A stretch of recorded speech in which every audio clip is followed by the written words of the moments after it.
Hello everyone, Danny here today wearing my latest, greatest hat. Is this a cool hat or what?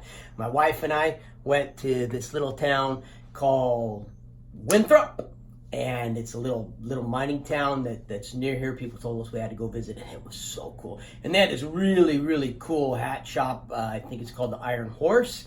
And I was in there and I was like, I gotta buy a hat. I mean, I love hats. I have a huge hat collection, not just baseball caps, not just cowboy hats. I have a whole variety of hats. You can never have enough hats. Just saying.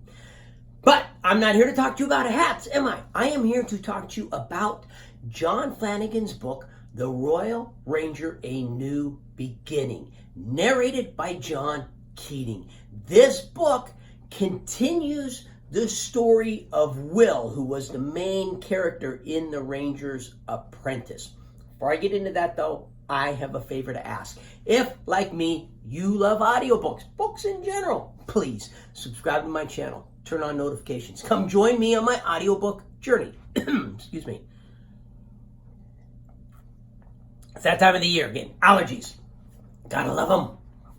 Don't, not really. But so if you've seen my previous reviews of the Ranger's Apprentice series, this is a book series that was an absolute favorite of me and my boys, and my wife really enjoyed it too. It was one of those book series that when we had long car rides, we'd know, okay, let's get a Ranger's Apprentice book, whatever the next book is in the series, because it starts off telling the story of Will, who is an orphan, a ward of the kingdom. And on his choosing day, he wants to become like a knight, but he's too small. Instead, he gets picked to be a ranger. And nobody really knows what rangers are. And then it follows the progression of Will's life as he becomes an apprentice, as he makes friends, as him and his friends go on adventures, and of course, save the kingdom time and time again. And then the series drops off because it reaches a point in Will's life to where he's no longer an apprentice. He's a full-blown ranger. Horace is a full-blown knight. Evelyn has to become a princess. I mean, everybody's fulfilling their roles, and now they're adults. And it's a series for a younger audience, and younger audiences prefer younger people in their books, people who are at their stage in life. And there have been a few offshoots from this series. And there's 3 books in the Royal Rangers series so far. This is the first book, and it picks up with Will, who is, the main character, the hero of the Ranger's Apprentice series, at a point in his life where he's very bitter. He has become a mean, bitter guy. He married Alice, the love of his life, and then Alice was killed. She was indirectly killed by a gang of bandits, and now Will is on a personal vendetta. He is out to kill and destroy the bandits. That's all he cares about. He's willing to quit the Rangers Corps to fulfill this personal vendetta. And his friends are all concerned about him. They're all worried about him. They know Alice wouldn't want him to become the person that he's becoming, and they need him as a ranger. So Holt comes up with this brilliant idea. Let's take his goddaughter, who happens to be Horace and Princess Evelyn's daughter, so she's a princess, and assign her as an apprentice to Will. Will won't say no to her because it's his goddaughter. Who else is he going to want training her? He's not going to say no. And then her youth, her energy, her vitality will hopefully pull him out of this pit of mire that he's stuck in and bring back the Will that we know and love and miss. Now, something that, due to their elevated stations in life, has not become clear is that Maddie, who is their daughter, is the atypical, spoiled, rich person who thinks they're better than everyone else and everyone else is beneath them. She thinks this is just going to be mom and dad, okay, I got in trouble again, because they're also hoping to fix some things with Maddie. They are aware that Maddie has issues, the issues of her being spoiled, snotty little rich kid isn't an issue they're aware of with her. There are other issues with her that they're aware of that they're hoping to fix. So they go to send her off to Will. And of course, she packs a bazillion bags and brings along servants. And she thinks this is going to be like a week's really fun camping trip, parties and dancing and stuff like that with Uncle Will to get me away from my family and all of the pressure they're putting on me to become a princess. Of course, it's not that at all. She's going to become a ranger. So her and Will immediately start butting heads. Will handles it beautifully and right away takes control of Maddie and doesn't really give her a chance to sulk about her new position in life. Her parents take some really strong steps. They're obviously at a point to where they're done. Their daughter has to straighten up and fly right, and they're willing to be the strong, loving parents that will make their daughter temporarily hate them in order to get her to the position she needs to be. And that can be really hard. As one of the hardest things to do as a parent is what's right for your child. When you know that doing what's right for your child is going to cause them to momentarily be angry, to momentarily feel like they hate you, like they don't like you, you know, long run, it's what's best for them, and hopefully they will get past those feelings and realize that you were doing what was best. But that's hard to do. And her parents take a step that I've never had to take with my kids.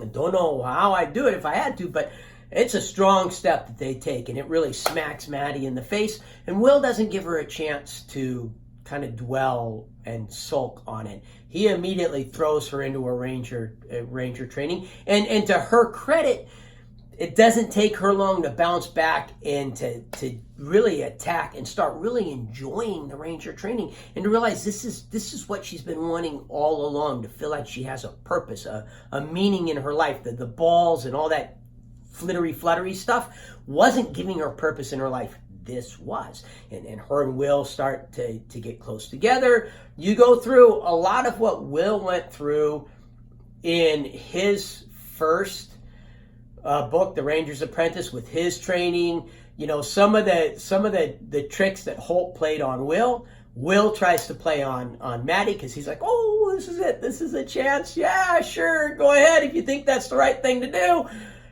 On a lot of them, she doesn't fall for. She's a bit smarter than Will was as a kid. And then some of them she does fall for. Of course, she gets her own horse, the all of that Ranger's Apprentice kind of stuff. She introduces a new weapon to the Ranger Corps, which, if you research the weapon historically, there was a point in time in history where it was considered the most lethal weapon on the battlefield, and it terrified opposing warriors. And research it. When you're listening to the book and you get to that weapon, you'll go, seriously? That's not that. It's because we think in the modern day equivalent of it, but do some historical research. It really was a devastating, in its time on the battlefield, it was a devastating weapon. Kind of like, you know, the Gatling gun was during, you know, the pioneering days, whereas now a Gatling gun on a battlefield would be a joke. It had its point in time in history where it was truly devastating. Same thing with this weapon that she introduces to the Corps. Then her and Will reach the point where they're ready to take their first mission. There's been a ranger that's been killed under mysterious circumstances, so they get sent out to investigate. What they uncover is a slaver ring capturing children to sell into slavery. And so they set out to rescue the children. Now, this is where parents need to be aware. These are books designed for a younger audience. They are books that will have no swearing. They will have no sex or anything like that in them. There have been drugs in some of these books.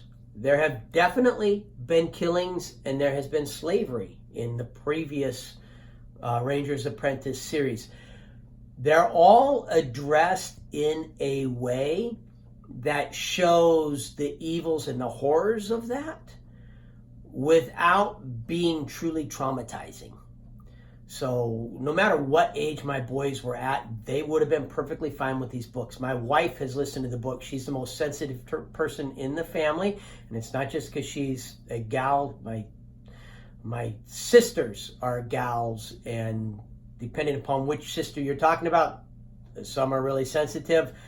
Some would be like laughing at stuff that have other people going, oh no, I'm crying. And I can think of one sister in particular that'd be laughing going, yeah, that's funny. So it's not because I'm not saying it's because my wife is a girl. That's just who she is. She's more sensitive to this stuff. None of it bothered her at all. She really enjoyed the Ranger's Apprentice book series when we listened to it on those car rides. But it is in there. So it is something to be prepared for. It did bring up some questions that our children would ask us about, and it gave us an opening in to discuss some of that stuff. But you have some of that in this book. You don't have any drug use at all in this book, but you have slavery. And none of it is of a sexual atmosphere at all, but there's a little bit of brutality that goes with that. It's toned down for the book, but it's still evident. It's still there. Maddie kills 2 people. So she, as a girl and as a ranger, has to deal with the fact that she killed 2 people. I really like the way that is done in this book. A lot of books nowadays, it's like the PC thing when someone kills someone for the first time. You're then going to spend half the book with them dwelling on and trying to overcome everything that stirred up. You know, it may be true for some people that when they kill someone for the first time, it takes a lot for them to overcome that. But for the majority of people, if they kill someone defending other people from someone who is truly horrific, it doesn't take them that long to overcome it. When you kill someone in combat and in battle, there are some people that it takes quite a while to overcome that, but the majority of people, that's combat. That's battle. If I hadn't killed that person, they would have killed my brother next to me. No problem. I'm past it. And that's pretty much how Maddie does it. Will gives her some support. He has a conversation with her. She accepts the fact that she made a hard decision, but it was the right decision. She did what she needed to do, and then she moves past it. It is in there, though, to warn parents about it. It is a great book. I charged right through the book, had a hard time putting the book down. I was actually halfway through another book when I saw this on Audible and was like, I missed the Rangers. I so miss. I want to go back. And I got it, interrupted the other book to listen to this book, finished this one. Now I'm getting back to the other book. That's how good this book was.